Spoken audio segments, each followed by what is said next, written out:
Chers frères et sœurs en islam, assalamu alaikum wa rahmatullahi wa barakatuh. Aujourd'hui, je vais vous parler d'un sujet qui nous concerne tous, le changement de comportement. Souvent, nous pensons que transformer nos habitudes, devenir de meilleures personnes ou nous rapprocher d'Allah nécessite des mois, voire des années. Mais en réalité, tout commence par une décision, un instant de sincérité, et parfois quelques minutes peuvent suffire à amorcer un changement profond. Dans ces quelques minutes ensemble, nous allons voir comment un simple rappel peut éveiller nos cœurs, comment une seule intention sincère peut transformer notre quotidien et comment une petite action peut nous rapprocher du paradis. On a tendance à beaucoup parler et agir peu. Et ce n'était pas du tout le comportement de ceux qui ont marqué l'histoire et qui ont gagné le cœur des gens à travers l'histoire. Et ce n'est pas du tout le comportement des Malaisiens. Ils parlent peu, du moins on ne les comprend pas quand ils parlent. Mais en tout cas, on comprend leur comportement et on comprend que c'est un peuple étonnant, les Malaisiens. Et il n'y a pas que. Et cela, on l'avait déjà remarqué au pèlerinage, au Hajj. Car on voit des gens qui viennent un peu de partout. Et on a toujours remarqué, les gens remarquent beaucoup le comportement des Malaisiens ici au pèlerinage. Mais quand on rencontre les Malaisiens dans leur pays, sur leur sol, eh bien là on voit vraiment qui sont les Malaisiens. Et on est encore plus étonné. Et comme j'ai dit précédemment, c'est une leçon pour nous, afin de nous apprendre à réagir de la meilleure des manières vis-à-vis de nos frères et sœurs musulmans et musulmanes et des non-musulmans. C'est une leçon pour nous rappeler qu'il est important de parler peu et d'agir beaucoup à travers un bon comportement et un comportement exemplaire. C'est une leçon qui nous rappelle qu'il est important d'éduquer sa langue. Et Abdullah ibn Mas'ud radiyallahu anhu warda disait: ceux où je ne connais rien qui mérite le plus d'être emprisonné sur la surface de la terre, si ce n'est al-lisan, la langue. Et il y a un récit étonnant qui nous rappelle l'importance de retenir sa langue et de ne pas causer des dégâts avec sa langue. Un récit qui concerne Isa alayhi salam, Jésus. Et le récit, il est rapporté dans le Muwatta de l'imam Malik rahimahullah ta'ala. Il y avait Jésus, Isa alayhi salam, qui a vu un khinzir, un cochon passer devant lui. Et Isa alayhi salam s'est adressé à parler à un animal, à un cochon. Et qu'est-ce qu'il lui a dit, Isa alayhi salam? Mour bisalam. Passe ou va-t'en en paix.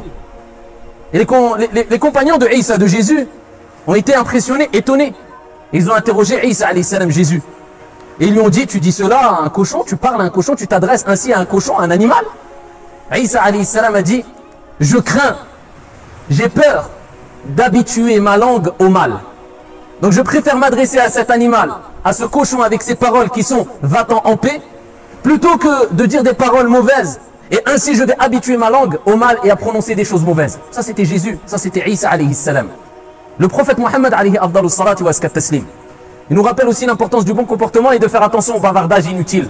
Dans le hadith rapporté par Ahmed rahimahullah ta'ala bi sanadin sahih an Abi Tha'laba radiyallahu anhu warda, d'après le compagnon Abi Tha'laba, le messager de Dieu alayhi salatu wa salam, celui qui sera au paradis, au degré le plus haut du paradis, celui dont tout le monde rêverait de voir ici-bas, que dire dans le paradis au degré le plus haut, al-Firdaus, al-A'la, au paradis. Eh bien le messager de Dieu alayhi salatu wa salam a dit: les personnes que j'aime le plus, les personnes que j'aime le plus, ce sont ceux, et bien sûr ça ici implique les femmes aussi, celles, ce sont ceux qui se comportent le mieux. Ce sont ceux qui se comportent le mieux. Et le prophète alayhi salatu wa salam dit ensuite: et les personnes que je déteste le plus, et les personnes que je déteste le plus sont ceux qui se comportent mal, ceux qui bavardent, les prétentieux orgueilleux. Ainsi a dit le prophète alayhi salatu wa salam. Ceux qui se comportent mal, ceux qui bavardent beaucoup, et en plus ils sont prétentieux et orgueilleux. Qu'Allah Jalla wa Ala nous en préserve. Le prophète Mohammed alayhi salatu wa salam, dans un autre récit prophétique authentique, rapporté par l'imam Muslim, il nous rappelle l'importance du bon comportement, la bonne moralité, et il nous dit: les choses les plus lourdes au jour de la résurrection dans la balance du croyant, eh bien ce sera quoi? Husnul khuluq, le bon comportement, la bonne moralité. Dans un autre hadith rapporté par l'imam al-Bukhari, le prophète alayhi afdalu salati wa askat taslim nous rapporte ses propos. Et il dit: lorsqu'Allah Jalla wa Ala aime une personne, quand Dieu aime une personne, il en informe Jibril alayhi salam, l'ange Gabriel. Et il lui dit: oh Jibril, j'aime un tel, aime-le. J'aime un tel, aime-le. Ensuite Jibril alayhi salam lance l'appel dans les cieux. Et il dit: Allah aime un tel, aimez-le. Et Allah Jalla wa Ala met l'amour ici dans le cœur des gens vis-à-vis de cette personne. Car à ce moment-là, Allah Jalla wa Ala fait qu'il y a al-qaboul, l'acceptation. L'acceptation dans le cœur des gens vis-à-vis de ces personnes-là, qui sont aimées par Allah subhanahu wa ta'ala. Donc, le fait d'être aimé par les gens, c'est un indice qui nous montre que sûrement Dieu nous aime. et le fait d'être détesté par les gens, c'est sûrement un indice qui nous montre que Dieu nous déteste, car dans la suite du hadith, le prophète alayhi salatu wassalam dit, et lorsque Allah déteste une personne, il en informe Jibril, il dit, ya Jibril, je déteste une personne, déteste-le, et ainsi Jibril lance l'appel, et les habitants des cieux, al-malaïka, détestent cette personne, et les gens éprouvent de la haine ou de la répulsion vis-à-vis de cette personne, ici-bas. L'importance de quoi? De chercher aussi la satisfaction des gens, tant qu'on ne cherche pas la satisfaction, et la colère d'Allah Azza wa Jalla à travers la satisfaction des gens. Donc, essayer de satisfaire les gens, c'est demander. Ce qui est interdit, c'est de chercher la satisfaction d'Allah des gens à travers une chose qui va rendre mécontent notre Seigneur. Et la preuve de cela dans un autre récit prophétique authentique.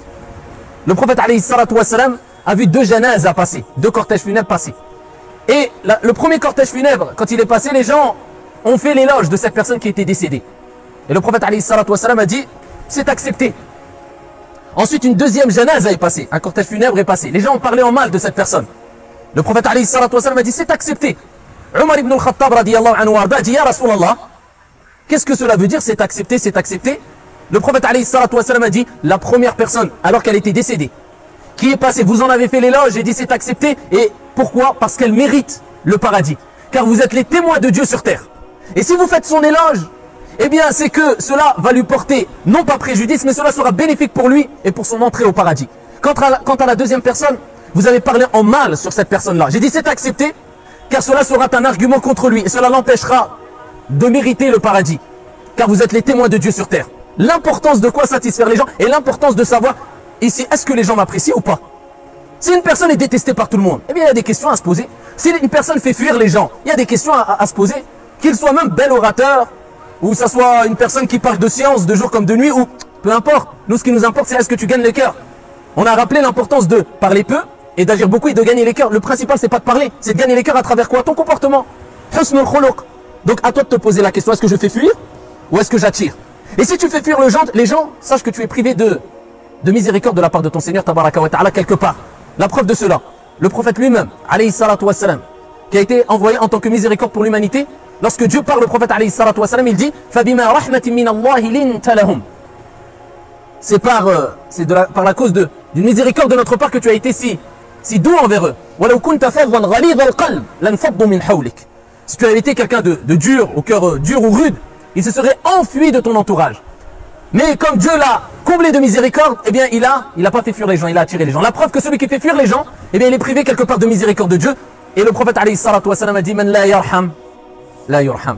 Celui qui ne fait pas miséricorde, que ce soit envers les gens, peu importe leur confession, envers les animaux, peu importe, envers les musulmans, peu importe. Celui qui ne fait pas miséricorde, on ne lui fera pas miséricorde. Chers frères et sœurs, nous avons pris ensemble quelques minutes pour réfléchir à notre comportement, à notre relation avec Allah et avec les autres. Le changement ne demande pas toujours un grand effort, mais il commence par une intention sincère et une petite action concrète. Rappelez-vous que chaque jour est une opportunité donnée par Allah pour s'améliorer. Ne repoussez pas le bien à demain. Commencez dès aujourd'hui. Une parole douce, un pardon accordé, une prière accomplie avec plus de concentration, un péché abandonné, chaque petit pas compte. Alors, prenez la résolution de changer, même par de petits efforts, mais de manière continue. Et surtout, exigeons à Allah de nous guider, de nous raffermir dans le bien et de nous accorder un cœur humble et sincère. Qu'Allah nous pardonne, nous éclaire et nous facilite le chemin du bien. Wa assalamu alaykum wa rahmatullahi wa barakatuh.